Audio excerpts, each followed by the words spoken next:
I know he has said nasty things about me. He has said how stupid I am, how bad I am, how foolish I am. Yes. But you see, Jed. Wait, the president has said that about Yes, I'm telling you, yes. Why? But that does not bother me, Jed. Because of these conversations? Listen, it doesn't bother me. Let us not politicize by creating this Somali phobia. First of all, Kenyan Somalians are Kenyans. And I can tell you, I have a number of friends, my very close friends, who are not lawyers. They are Somali. Yeah, but Gachagua now is the king of the Murima. Oh. But now, you see, there must be somebody between God and the king. The prophet. There must be somebody. So Kenyatta is the prophet. Always there, around there, in between. We need to run away from this very idiotic and simplistic approach to management and deal with macro issues. Macro, not micro issues. A small road going to a farm, this is a micro issue. Talk about the super highways, talk about those, express highways. Talk about mega infrastructure. It is not me who has said it. It is my good friend, William Ruto. So he's a clever man. At least for once, I agree with him. If this one term didn't mean anything, why did they have to counter with a two term? If this one term didn't mean anything, why are they now saying that kazi bila break? Nakwambia ni break kali. Tano na break kali because hakuna kazi inaendelea hapa.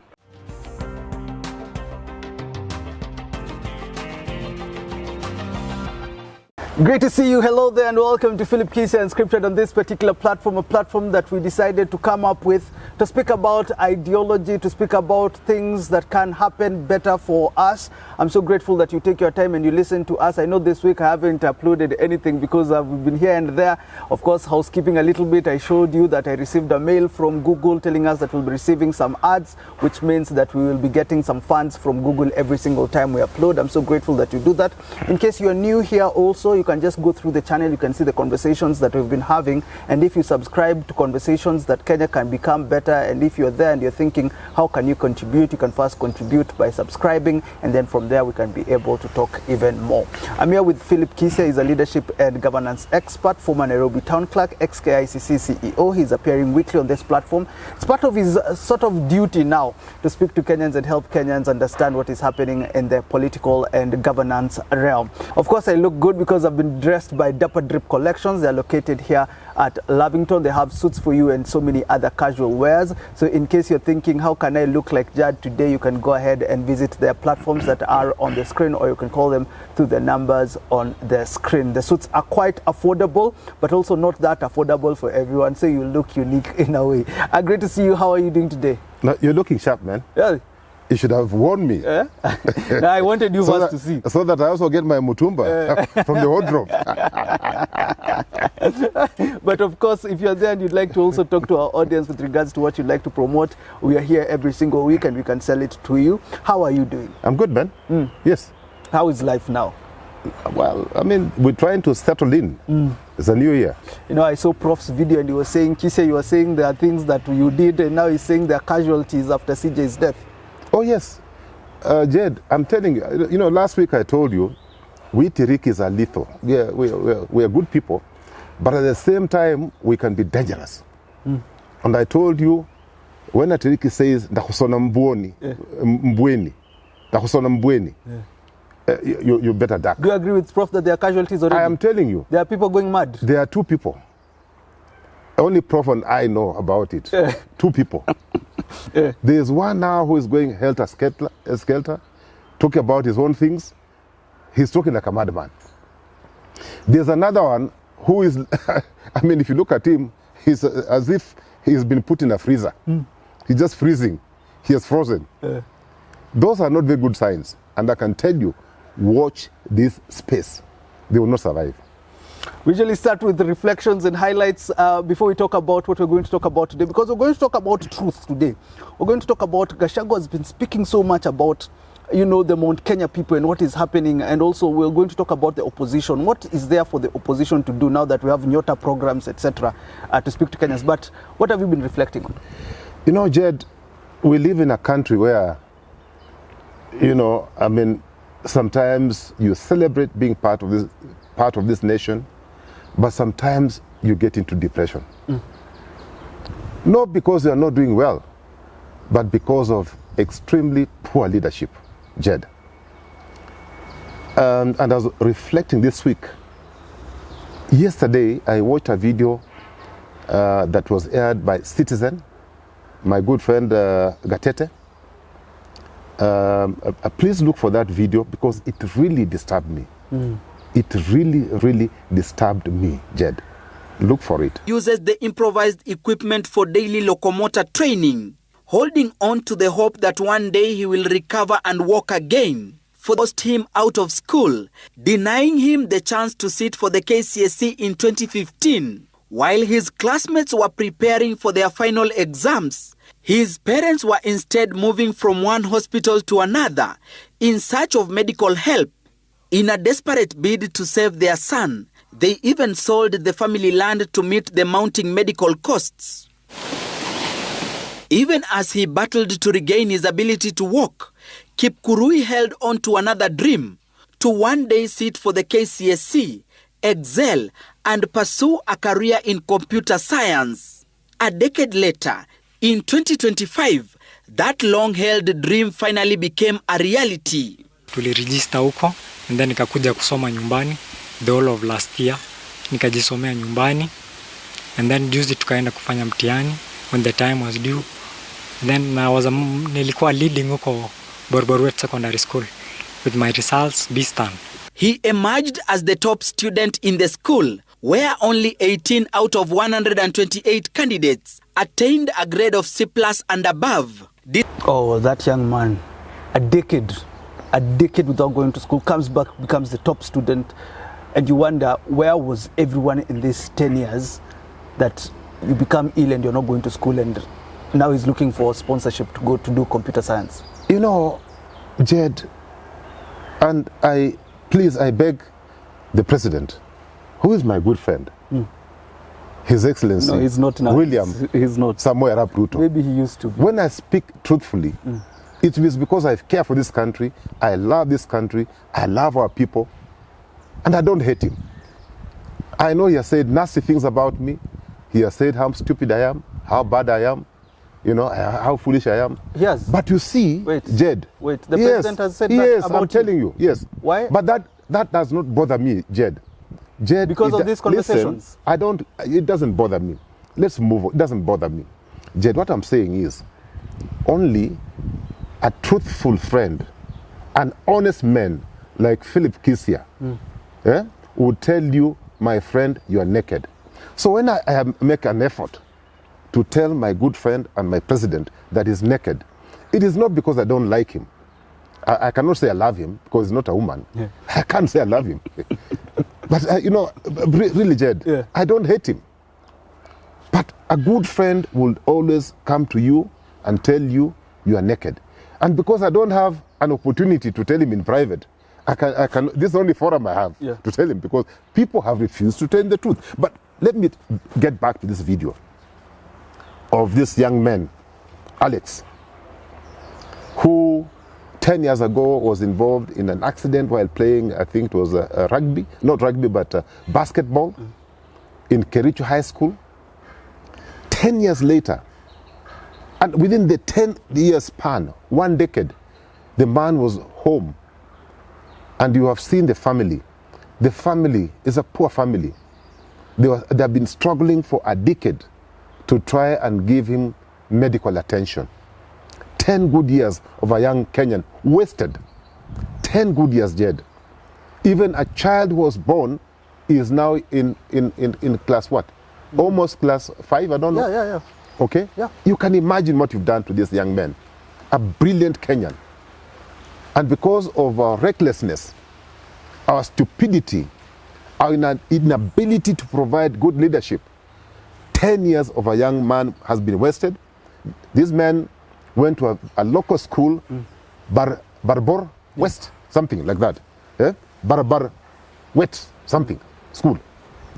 There, in the president's backyard. And out of 128 students, this man came up top with a B. Out of 128, only 18 qualified to go to university, which is about less than 10% of the school that went to, I think 5% that went to university. But look at a family, a young man who is determined to make it in life, a struggling family. I think this is a story that must inspire other children from poor backgrounds. That it doesn't matter your background, it doesn't matter where you've come from, with the determination, you can always make it in life. My problem is, Jed, that constituency, that county has an MCA, it has a governor, it has a member of parliament, it has a senator.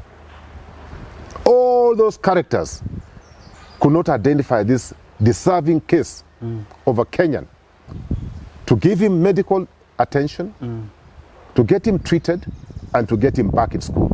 I am hoping with the expose that has been done by Citizen, and kudos Citizen for doing a good job. Yeah. Well done, Citizen. Keep it up. I am hoping with this expose that those characters will wake up. Shame on you. Shame on you. Shame on you. Useless characters.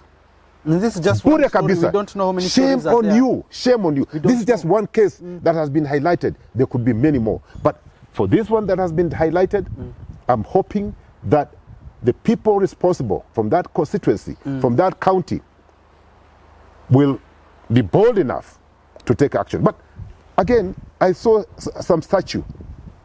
Samburu East Member of Parliament. You can just look at how reckless and careless our leaders are. The man allowing public funds, I'm told 15 million, but he says 1.5 million. It doesn't matter. Spending 1.5 million for a statue is stupidity of the highest level. That money can buy a desk or desks. That money can build, I think, 2 classrooms or 3 classrooms. But you have some fellow who thinks that he's so important, that he's a small little god that should be adored. Shame on these characters in parliament. Shame on them. Bure kabisa, useless characters. Jed, I'm so annoyed. But anyway, my second reflection. That one should even annoy you more. This tempo we are going with today. Jed, that must annoy you even more. In fact, in a serious country, that would have gotten people on the streets. A statue. Forget about a statue now, that's small business. We moved on, Jed. I'm on my second reflection. Where the Auditor General, this good lady, I think she's called Nancy Gathungu. A woman of valor, a woman of courage. And that is why I am telling you, Jed, because I am going to be next in the next government in waiting. Women, youth, women and youth, 40% of government, at the very minimum. Actually, I'm trying to push it to 50% will be women and youth. Because you see how women can do. Control an Auditor General. Just look at the job they are doing. But what if what Nancy, the Auditor General, said cannot really ignite fire? Fire, not really fire, fire. The real fire. The lady is saying that 1.3 trillion Kenya shillings has disappeared in thin air, Jed. It cannot be accounted for. It's somehow either embezzled, but nobody seems bothered. And when I bring up these issues, which have been brought up already by state officers, and people now go ballistic, we must talk about these things, Jed. 1.3 trillion shillings, Jed, is almost 40% of our budget. I think even more. For sure. Almost 35% of our budget. It has disappeared in thin air. Leave alone the 3 billion that we are losing. On top of that, we're losing 3 billion through corruption. This one has just disappeared. But he has mentioned, or she has mentioned a few areas. Shisha, 104 billion. E-citizen, where we're supposed to automate and have transparency and accountability, 54 billion. Money in idle projects, idle, you know. I think just a guy decided that we have money here to spend public funds, and these are your mradi, 3 or 4 billion. Idle. Okay? 8.2 billion, he Mahasula fund, disappeared in thin air. 16.6 billion money in terms of capitation given to schools that don't exist, Jed. 20 billion, Jed. We're talking about billions. 20 billion, not Uganda shillings. I'm going to come that later. Not Uganda shillings. I'm talking about Kenya shillings. 20 billion affordable housing. This is tax money disappeared in thin air. Jed, when we say that we are being taken to Singapore, this is it. We are not headed to Singapore. We are headed to Singapore. Because when you are stealing, embezzling public funds to this magnitude, we can never attain Singapore standards.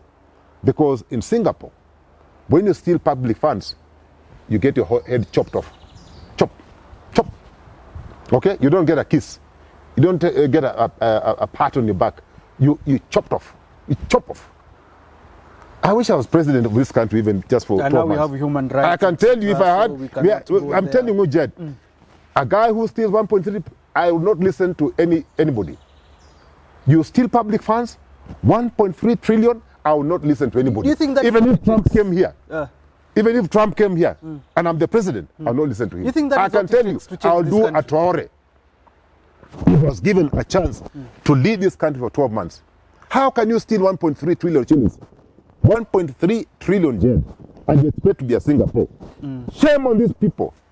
Jed, shame on these people. I have not heard the president speak with these issues. Instead, I saw him Kambani talk about things like that. But anyway, that is him. He's the president. Yeah. He's my friend. I'll keep talking about these issues. Yeah? And I'm willing to sit down with him on the table and remind him that this route cannot take us to Singapore. Jed, my highlights. Your highlights. There are 2 short ones. Okay? And I want you to look for these videos and play them in succession so that we can deal with them.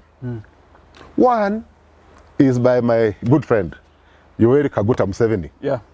Who's winning the elections now? Kaguta Museveni. Yeah. My neighbor in Calif. By the way, me, I've been around, you know me, I'm a serious guy, man. Yeah. And I'm hoping that even them, they can help me become president of Kenya. Yoweri Kaguta Museveni, my neighbor in Calif, in Rwanda, President Kagame, Paul Kagame. Again, my neighbor in Calif. I'm telling you. So, another Califian, the next president must be the president of Kenya. But look for that one. And then the other one is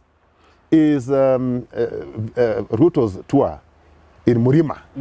I think it was in Nyeri. And he uttered some few things that I think it will be useful to comment on them. All right. Kenya is not yet a first world country. We are still together with Kenya.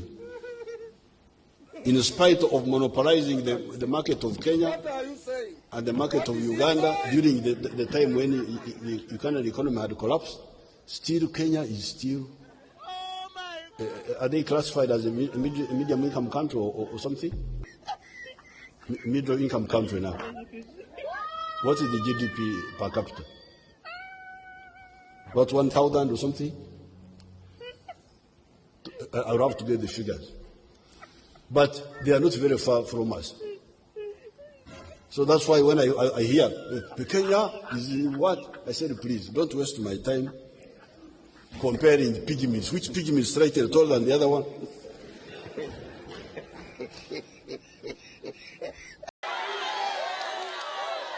Watafute mwingine wa kutisha. Sijui kama tunaelewana. Tuko pamoja watu wa Nyeri. Mimi nauliza nyinyi, ndio mimi nikuwe rais. Si nyinyi mlinipigia kura? Yaani mnafikiri mimi nitakuwa mjinga niwache watu walinipigia kura niende nitafutane na watu wa pumbavu? Neko kana tikwo. Tuko pamoja. Na mimi naelewa. Si nyinyi ndio mtachaguana. Well, that is Yoweri Kaguta Museveni, the president of Uganda, talking about Kenya in comparison with Uganda. We are the same monkeys or the same apples or whatever. And the president says that ataacha kura za Wakikuyu aende za wapumbavu. Where are these your highlights of the week? Jed, you know Kaguta is my friend. We were neighbors. But, you know, he uttered those words and was wondering why. He was reminding us that we are not in first class. We are not first world economy. Yes. We are not first world, which is a fact. We are third world, but we are classified as middle income. So yeah, I don't think we are like Uganda. No, we are better off, at least to that extent. But he's hiding behind the fact that we monopolize things when they are suffering. You know, did Kaguta want us to sit back and wait for them when they're suffering? We are people, we have to move on. But again, we accommodated them when they had those challenges, political turbulence. We did accommodate. So they should be kind to us. We are their Singapore. They should be kind to us. And then, you know, you talk about pygmies. But, you know, he made some sense, which pygmy is slightly taller than the other one. The other one. Don't give me a break. That is what Kaguta was saying. But you know, the facts are facts. Because when you talk about GDP, Kaguta, we are at $136 billion. You're only at $65 billion. When you talk about capita income, we're at 1,853, you're at 65. Surely, Kaguta. Surely. Dollars, surely. I think where you can be a little bit proud of is our growth rate right now is about 4.9, yours are 6.1. But I think most important thing that Kaguta seems to be was aiming at, he was saying that, come on, listen, you're not doing great. The chances of you getting to Singapore are very poor because of poor leadership. The chances of you getting to Singapore are very poor because of weak management. The chances of you getting to Singapore are dimmed because of corruption, mega corruption. I think that is what Kaguta seems to have been saying. Now, when you look at the video, the second video, which is my highlight. His Excellency, your good friend. Of course. You know, I was brought up well, Jed. He's still my friend. I know he has called me names. But me, I forgiven him. You told me this story about the names. I am telling you, I have forgiven him. He has? Yes. I have forgiven him. Because of these shows? I don't know. But I know I'm not stupid. But according to him, I'm stupid and foolish and a very bad man. But I'm forgiving him. Because you see, I can understand the pressure that he's going through. You know, a man going through pressure can't say anything. So, I've forgiven him. But anyway, Jed. Yes. He mentioned things that really caught my attention. He talked about Elimu Bora. That, you know, him, when he's reviewing his scorecard, he'll be talking about education. Then I thought for once, he's probably talking about Ndindi Nyoro. Then I realized he'll talk about himself. But when you look at education, it's in a mess. University funding is, you know, kaput. If you look at capitation, it was 22,000 per student. Now it's down to 16,000 per student. Then he talked about agriculture. I'll come and talk about agriculture. Then I remember those fake fertilizer. They were distributing donkey manure and pebbles and stones. Then I was wondering, how can that be something to be proud of? When you store, not him, but when his people, when his government, you know, was in charge, when we lost billions of shillings in fake fertilizer. Is that something that he wants us to look at? When he talks about, I'll come and talk about roads. Which roads are you talking about? At least Mwai Kibaki built so many kilometers of roads. The son of Jomo did, I think, more than 10,000. He has not even done 2,000. And he's done 4 years. Okay? So, I mean, then he talks about housing. Another disaster. You are taxing people. You promised 200,000 units per year. You have not even delivered, I don't know, 10,000. But you yourself, that's not a target that was set by anybody else. You set the target of 200,000 units per year. And I kept on telling them, that is not achievable for many factors, for many reasons. But now he's proud of saying he's not talking about the figure. He just talking about affordable housing. 100% of zero is zero. So in management, we don't talk about what you have done. In management, what you have done is a given. We talk about performance management. We look at your set target, which should have been realistic, not soft. He gave us a realistic target of 200,000 units. So when he is reporting, he should say, I promised 200,000 units. I've done 195,000 units. I will give him an A-. But when he has done only 10, 15,000, 20,000 units, I'll give you an E- or an F. Actually, it's an F. It's a fail. I can't give you any other grade. Jed, when you took over power, you actually said you'll not weaponize state organs. But you've seen people being arrested by the same agencies. We've seen people who are committing crime being left to go scot-free. We have seen people in corruption cases. I don't know what is happening. Okay? We've seen total misuse of power. So, William, my friend, William, my friend, when you come, I will mark that. I'm the one who will mark it. And I'm very strict in marking. I will give you the points that you deserve. I will not deny you where you have scored. If you have scored in any area, I will give you the points. But I'm telling you, I will mark that exam. And from what I can see so far, you are not doing very well. You are not doing very well. And therefore, William, William, my good friend, Your Excellency, wewe nitakushughulikia. It's one term. You also talked about wapumbavu in the video. I don't know whether people have been talking about it. Do you think he means the guys in the ODM, because that's what I'm seeing on TikTok and everywhere? You see, Jed, actually, that was very interesting, Jed. And I'm happy you brought it up. It is not me bringing it up. It is you, Jed. Yes. A young man from Murima, my good friend. I'm asking, do you think that is the case? You see, he said the mountain voted for him. Fair enough. And I agree with him.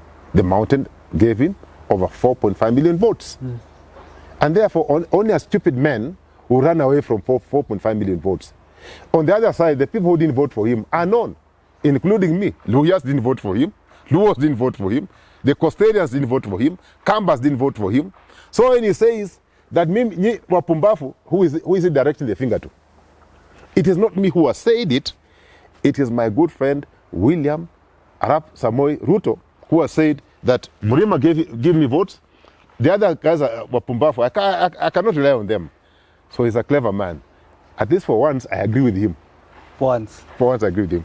In case you're wondering, and I said earlier, I've been dressed by Dapper Drip. The number is 0721 373 178. That is 0721 373 178. They're located at Kovo Square, Gitanga Road, up next to Quickmart, Lavington. So you can call the number and you can check out the collection of what they have. They have men's suits, shirts, shoes, sneakers, t-shirts and trousers. They have socks and belt. I saw them when I passed through there. So you can go through there and tell them that you've been sent by me. Of course, you'll get a discount from these most looking expensive suits. But for you, I'm sure they will do for you in a good price. We're talking about Kalonzo Gachagua, the opposition, and I'm thinking about a couple of things.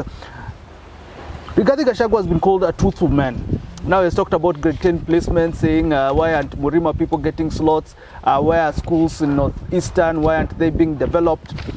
And I want to know the balance between truth and ethnic divisions. Should we say the truth at whatever expense? I'm also concerned about a few other things. I'm concerned about Kalonzo Musyoka. They're saying he has been in power for 40 years and he hasn't done anything in his backyard. Is this a reflection of what he might be as a leader? The president has a Nyota program, Hustler Fund, etc., etc. He's talking about agenda, saying we're not doing politics. Should this be the same case with the opposition coming out and doing talking about real issues, agenda-wise, coming up with the manifesto, telling Kenyans this is what we believe in. Of course, we've seen this with Jimmy Wanjigi and Willis Otieno talking about it's the economy. We've seen this with Maraga talking about the constitution. What is there in the opposition? Kisia, let's start with that. What is there in the opposition, as you give me context, and also you tell me about Gachagua's statement on placement. Has it gone too far? You know, Jed, and I'm happy you started the program on a very high note. You know, I'm just responding to your questions. But let's look at the context. You know, 2027 is a year where change will happen. And it's not going to happen because people don't like A or B. People just are tired of poor leadership. So, the difference between those who are in power and those who are waiting to get in power is like day and night. Let me say this. Kenyans have a choice to choose between an oppressive regime and the incoming regime that believes in democracy, change, and the rule of law. Kenyans have an opportunity to choose between a regime that believes in taxing people, overtaxing people, taxing them to death, and a regime that believes in lowering the taxes and leaving people with money so that they can spend. And we still collect taxes through expenditure. When you buy any item, including the suit that you bought, there's tax. You pay tax. So there's no point in raiding your pocket 3 times. Kenyans have a choice between putting into power a regime that believes in the future of our children because of education. If you are not here, if you're not educated, and if you had become a Singapore, Lee Kuan Yew believed in education. Quality education. Quality education can only be achieved if we give the right capitation. Not reducing capitation from 22,000 to 16,000. Ensuring that the capitation gets to school in good time. Ensuring that we have good teachers. Ensuring that they're motivated. Ensuring that they're paid in good time. Kenyans have a choice between getting into power people who believe that education, quality education, should be free. Right from kindergarten to university. And it is possible if we stop stealing 1.3 trillion. We just need a few billion shillings to educate our children. Kenyans have a choice between retaining people who believe in corruption and adore corruption, the priests of corruption, and getting into power people who are clean, people who believe in accountability and transparency. Kenyans have a choice in electing people who believe that selling our strategic assets is a disaster. Kenyans have a choice in electing people who believe that our heritage must be preserved for the children and our children who will come many years after we've gone. Not a regime that believes in selling KICC, our national heritage. Not a regime that believes in selling because they're broke. They're broke. They have stolen 1.3 trillion in selling Safaricom. Yes, Safaricom gives government a check of, I think, 100 billion or so in terms of dividends. Kenyans have a choice between retaining mediocrity and putting in place a people, a government that believes in meritocracy, pragmatism, and honesty. Those are the Lee Kuan Yew, that's the Lee Kuan Yew philosophy. So that is a choice. But let me end my context by saying 2027, these are diversion tactics. People talking many things, I don't know what and what have you. I'm on record saying that my good friend William, when you've lost 4.5 million votes, when Western has disappeared, when Kambas are not there, when you only have half of Luo Nyanza, you've only retained your backyard. The only vote you have is IBC. We must fix IBC. And I insist that we must have changes at the top leadership of IEBC if we were to see anything that will be near a clean, fair, transparent elective process. I had asked you about Rigathi Gachagua's statements on grade 10 placement, saying it undermines merit, unfairly disadvantaging students from Mount Kenya, etc. And we're going to talk a little bit about truth. But do you believe this is the case, that Gachagua is purely fighting for meritocracy, or should you say merit, or is it about regional politics and division, so that he can become a well-known, established leader of the Morima? You see, you are from Morima, I don't know. But I think there's no doubt in my mind that Rigathi Gachagua is the king of the mountain. It's a fact. So whether it is painful to you or to me or to other people, it's a fact. And we must learn to live with facts and reality. But let me say this. The concept of having national schools was to ensure that there's cohesion, unity, and we have people from different cross cultures coming together. Okay? You have somebody from Marsabit going to Kakamega High School. You have somebody from Mumias going to Garbatula. Have you heard of Garbatula High School? It was a beautiful school. You have somebody from Nyanza going to Kamsinga. You have somebody from Coast coming to Kakamega High. It was supposed to foster national unity. People coming together at a very early age. Okay? But also it was supposed to give students from all over the country equal opportunity. Well, equal opportunity does not mean that you get a student from Kakamega or from Shamahoho, where I come from, who has 30 points and take them to Alliance.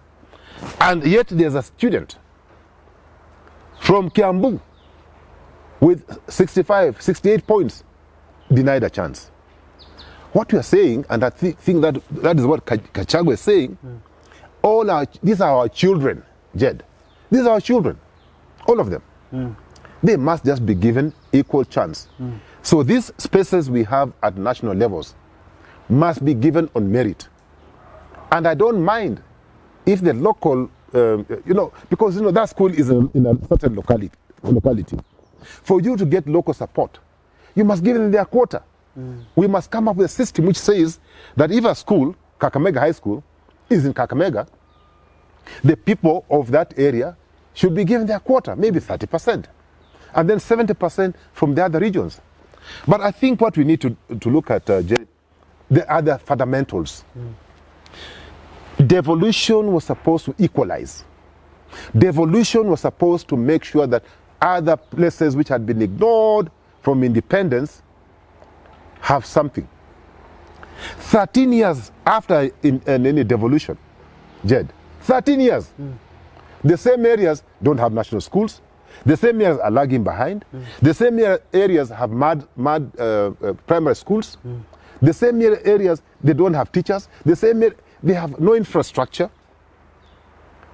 And let me talk specifically about Northeastern Province, because that is where, or the former Northeastern Province, where my friends come from. And I heard, I saw a tweet, I hope it's not fake, Ahmed Nasir saying, listen, for once I agree with this man. Yeah, it was a true he may be cantankerous, he may be straight talking, but for once he has spoken the truth. Why can't they account for 1.3 trillion Kenya shillings that has been rolled out to them in form of equalization fund, CDF, and what have you, devolved funds, 1.3 trillion, and you're still sitting here complaining about national schools? In fact, if we are indeed a serious nation, all our schools should be national, or at the very least, county schools. At the very least, all of them. They should be to that standard, Jed, if Kenyans were serious. Okay? But we have a poor leadership. People who just get into public space, people who get into public offices to loot. And therefore, on this particular one, let us not encourage mediocrity. Okay? We want fairness, we want equity, we want all our children to feel like Kenyans. But at the same time, we must be realistic. We are not going to carry other people's burdens. This realism. We are not going to carry other people's burdens. You see, we should not encourage laziness. There's laziness, and then there's theft of public funds. And then you want to hide behind Gachagua. Was Gachagua allocated 1.3 trillion? Tell me. Let's talk about Gachagua then. The truth. I believe you are the first person to be calling him truthful man in our conversations. But how can he balance this truth? Because I've seen a lot of Islamophobia, or is it Somali-phobic, Gachagua being portrayed as so, because he's just speaking the truth. But of course, you remember when he was deputy president, there was a conversation about traps, conversation about shareholding, conversation about my Morima people. Even now, there are rumors about, which were disputed later though, about Gachagua taking some part of government for the Morima people in a way. How should he balance this truth? Or from where you sit, how do you think leaders should speak? When they are speaking the truth, show that they are not portrayed in a different way? Or is it a case of what you say, if it's the truth, it is the truth, and even stones will hear it if you don't hear it? Let me tell you, my late father-in-law, that is what I want, the coach. And may God continue resting his soul in eternal peace. Yeah. Elijah Wasike Mwangale. He said, you have spoken. Even if you pretend not to have heard, I have spoken. So, Gachagua and many other people were speaking truthfully.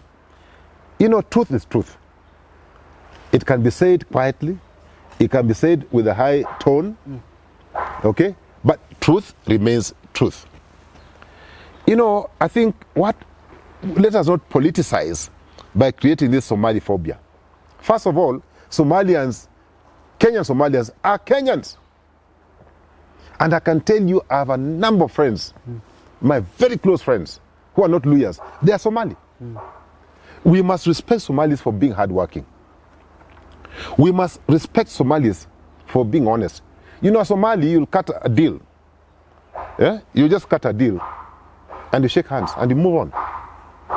And that, you know, you can imagine cutting a deal with a guy from your side, or from my side, and you don't put it on pen and paper. These guys are you know, they're honest and hardworking. So I think we need to, and you know, there's something we can learn from Somali, the entrepreneurial skills. Because when they go somewhere, they go to Kakamega, they open a small shop. In no time, the shop is a supermarket. Who is buying from that shop? Is it not my fellow Luyas? Yeah. So why can't you open your own shop? Okay? So there's something we can definitely learn from this one. So my concern is not the Somali, but it is a small clique of Somalis who are looting from the public coffers, who are looting from the counties, and coming to build malls and high-rise buildings in Eastleigh, in Eastleigh and where?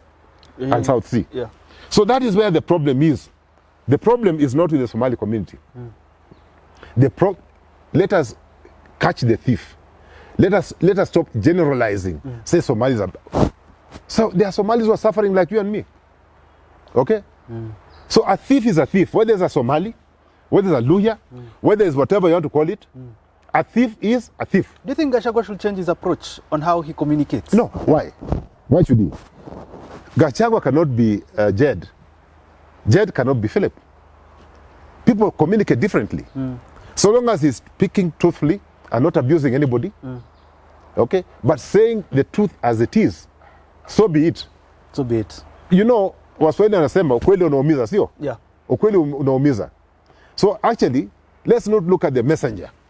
Let us discern the message from the messenger. Let us separate the message from the messenger. What is Gachagua's role now? Let me ask you that. This week it has just been about him because of that statement. Who is Gachagua now in the opposition? I know there are talks that he will not be the flag bearer. It might be Kalonzo Musyoka. We'll talk a little bit about Kalonzo as we're wrapping up. But what is Gachagua's role? I've seen a lot of, hatred, a lot of meetings being disrupted. I've seen a lot of, punches thrown to his side. What is Gachagua's role in the opposition? Is he the not the flag bearer, but is he the mobilizer? Is he the one that unifies the opposition? You see, I think Gachagua has got his own strengths. And I think that is what is rattling the system. When you see a whole system sending goons to attack a fellow Kenyan, when you see them deploying so much resources in trying to destroy just one human being, it means that that human being has something to put on the table. No doubt, Gachagua's ability to communicate issues to Kenyans is very powerful. No doubt, Gachagua's ability to mobilize his people, is powerful. No doubt. No doubt that Gachagua has been able to articulate issues that concern Kenyans in a very effective manner. The issues to do with corruption, Gachagua has had the courage to put them on the table and to explain to Kenyans in a very simple manner. That is the only mistake that I see that Gachagua has done. Gachagua has become the defender of the defenseless. Gachagua is the one who is flashing out these ghost projects, these ghost programs, the theft that is happening and he's fearless. I think that's the only mistake that Gachagua seems to have committed. You said earlier he's the king of the mountain. Do you think he is compared to Uhuru Kenyatta? You know, now Uhuru, I've told this beyond a kingmaker or something, you know. Uhuru is above kidogo. Ako juu kidogo. Yeah. He's above Gachagua. But Gachagua now is the king of the Murima. Oh. But now, you see, there must be somebody between God and the king. The prophet. There must be somebody. So Kenyatta is the prophet. Uhuru is there, around there, in between. Let's talk about Kalonzo Musyoka. The president calls His Excellency Kalonzo Musyoka mtu ya 40 years. And this means that for 40 years, there's nothing Kalonzo has tangibly shown, especially from his region. Do you think the president is convincing Kenya that Kalonzo is not a leader that can develop this country? And what do you think Kalonzo should do now that there is this word going round that hata barabara ya nyumbani haiko? Let me tell you this, Jim. If he's going to be the flag bearer. That is very simplistic. That is a show of simplicity. Yeah? You know, when you are dealing with a serious manager like PK, we don't talk about personalities. Yeah? We talk about your ability to put together a shared vision and run with it. A shared vision. But when you start talking about a road going to my house, you're being simplistic and cheap. Simplistic and cheap. Somebody at a certain level should not be talking about a road leading to his house. Should be talking about the Kenyan economy. Should be talking about Kenyan education. Should be talking about the Kenyan health system. Should be talking about the infrastructure. Should be talking about Kenya. Should be saying that because of my sound leadership and running with our dream, our shared vision, I have been able, to move Kenya from a state of unhappiness to happiness. Because Kenya is good to live in. Okay? So for me, we need to run away from this very idiotic and simplistic approach to management and deal with macro issues. Macro, not micro issues. A small road going to a farm, this is a micro issue. Talk about the super highways. Talk about those express highways. Talk about mega infrastructure. Talk about employment for our youth. Talk about a health system that works. Talk about national security for the Kenyan people. Because if you're to become a Singapore, a JED, we must stop being simplistic. These short-term results, like the one I've seen, Nyota something, they're good, but they're short-term. We do not want our people to get into this tumbo politics that is being advanced by tumbo policies that I'm only going to give you enough for you to survive until tomorrow so that you can come back to me. So we need a progressive country where policies just work. People are able to work. People are able to go to the banks and borrow money. We need to shift gear from the culture of handouts. Because show me where Singapore. Show me where Singapore. And I've told you before that I had the privilege of studying in the National University of Singapore Management. And I've read that book for Lee Kuan Yew 3 times. Never There's no page which says that he gave people handouts. Not a single page. So if you want to become a Singapore, Jed, our management style must change. Do you think Kenyans will buy this Ruto rhetoric on Kalonzo? You see, Kenyans are smart. And you see, when you're dealing with, you know, in 1963, 1970, 1980s, you are dealing with a population that was not informed at all. But right now, you are dealing with a population that is so informed, they can see through you. You know, this guy who came here the other day is called what? ISO speed. ISO speed or something. Is it? It's called ISO speed. ISO speed. ISO speed. Yes. ISO speed. And you know, he was asked a question and he said, nigga, who is that nigga? You see, that is the people we're dealing with. Yeah. Those are the people we're dealing with. Yeah. They don't give a shit. They don't, you know, for them, is it working? Are you doing the job? They don't want to know you, your name, or they're not interested. So, and Kenya, and you're one of them. Yeah. You're one of them. Yeah. You don't give a shit, do you? No. You just want the job done. Do the job. I don't care who you are. I don't care where you come from. Yeah. Just get the job done. I'm still waiting for an ideological base in the opposition. I don't know about you. What we can see the opposition to be for. Because we're looking a lot about one-term and two-term conversations, but we're looking for even something even bigger than that. The president has his Kazi Bila break now. I think all his posts are now Kazi Bila break. There's a Nyota program, there's the Hustler Fund, there's the Singapore idea. Are we likely to see that foundation in the opposition that we can say this is the rallying principle of the opposition other than Ruto must go? You see, first of all, let me say this. First of all, accept and agree with you that the opposition must give an alternative arrangement from this failed system. Okay? But let me ask you, if this one term didn't bother anybody, why are they so concerned? If this one term didn't mean anything, why did they have to counter with a two term? If this one term didn't mean anything, why are they now saying that no, kazi bila break? Nakwambia ni break kali. Tano na break kali because hakuna kazi inaendelea hapa. There's no job going on. But let me say this. Tano na break kali. Tano na break kali sana. I agree, and I can tell you, because I'm part of the team, the opposition is working in harmonizing. They are now collecting views from Kenya. You know, my good friend, President Ruto, found Vision 2030. Have you ever heard him mention about Vision 2030? His plans are in his head. Everything comes from his head. Nyota comes from the head.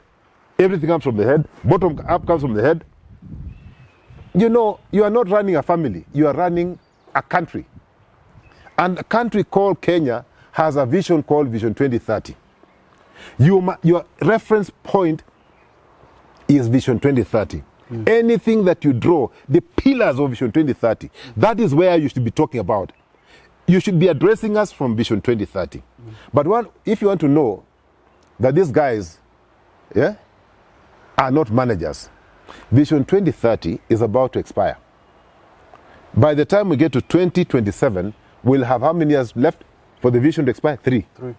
By now, we should be reviewing Vision 2030 and preparing for Vision 2055 or 2060 in line with the African Union vision.